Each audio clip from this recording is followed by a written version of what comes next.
Good morning.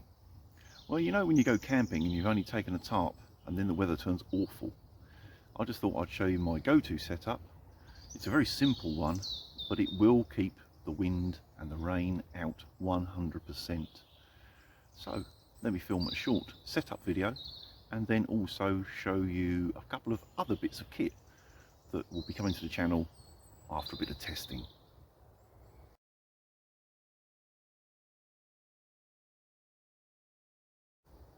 Right, all I've done, laid the tarp out, the back edge there, I've pegged the two corners. This end of the tarp, I've grabbed the two corners, brought them together, single peg. So we've got a triangle and a load of slack, of course, because where I've drawn it together. Now we're going to run a ridge line, as you can see, through the centre loop between two trees. If you're out in the open somewhere or there's not convenient trees, you can do this with a stick in the middle. If you're going to do that, make sure you pad the top. Glove, hat, pair of socks, anything you like on the top, because if it's windy and you've got it down tight, you don't want to poke a hole in your tarp. Alternatively, you could use a walking pole, because they're quite rounded on the top, on the handle. They're not as bad. But anyone that knows me knows I hate having the poles inside a setup, because I always knock them over, being a bit of a clumsy bugger. So I always prefer to ridgeline on the outside wherever possible.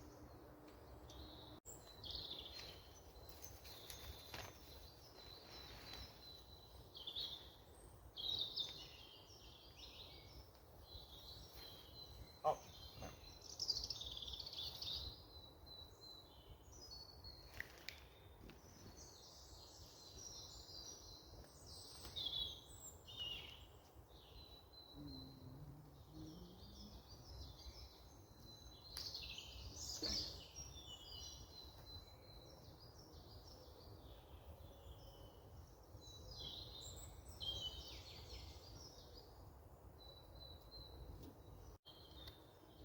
I have used the fourth peg just to peg the door. You don't have to do this, but if it's really windy, it stops it flapping about.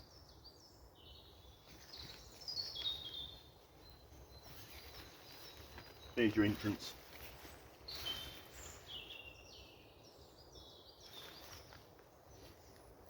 Most tarps 3x3.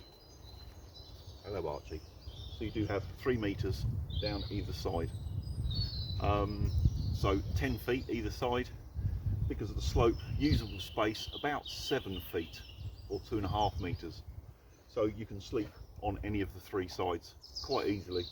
And in the middle, there's enough room to sit up without a problem. It's a really simple, easy, quick way of doing it. And it will keep out the wind and wet and you 100%. And the two little items that I've just received, and I'll be testing over the next few weeks and do a review at some point. Flex tail gear. One of them, let me show you. One of them little pumps for blowing up your airbed. I'm getting old. It's easier. I'll fish it out. It's in here with all its adapters and so on. But it's very small, very light. It's noisy, but you know, hey, don't really matter.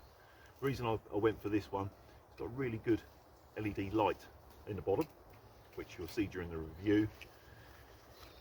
And the other thing, some blesser, I guess that's how you'd pronounce that. Never heard of them before, but looking, they make some quite cool LED torches and so on at cheap money. But from what I've found so far, I've only had it at home to try out. Good performance and lightweight. So in this little hardened case,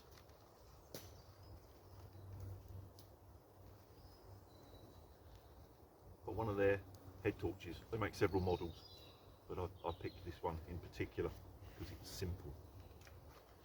So yeah, there are a couple of items that I'll be using in the next few camps.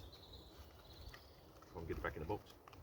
And like I say, there'll be a review at some point, but I'm not a fan of reviewing stuff until I've, you know, put it through its paces a bit. But on first impressions, they're both pretty good.